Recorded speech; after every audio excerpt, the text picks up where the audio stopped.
చర్చికి వెళ్ళి తర్వాత ఆదివారం వరకు దేవుని గురించి ఆలోచించకుండా ఉండడం కాదు. అది మతము, మృతమైన ఎండిన మతం. యేసు మరణించింది మనకు మతం ఉండాలని కాదు.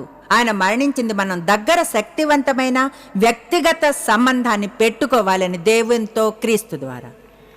దాని అర్థం ఆయన మీ జీవితంలోని ప్రతి చోటుని ఆక్రమించుకోవాలనుకుంటాడు. ప్రతి చోటుని, మీ గురించిన ప్రతిదీ దేవుని బిజినెస్సే.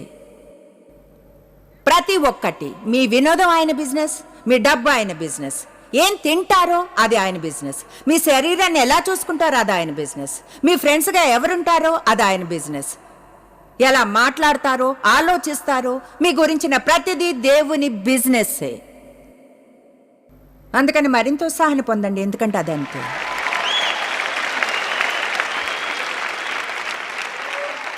మీకు బ్యాంకులో డబ్బుండవచ్చును, అయితే దాన్ని ఎలా వాడాలో తెలియకుంటే బీదివారుగానే జీవిస్తారు.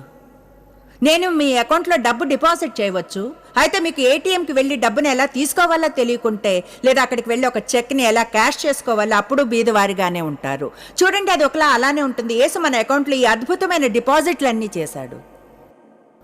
అయితే చాలా వరకు క్రైస్తవులకు తెలియదు వారి కోసం దేవుడు చేసిన దాన్ని ఎలా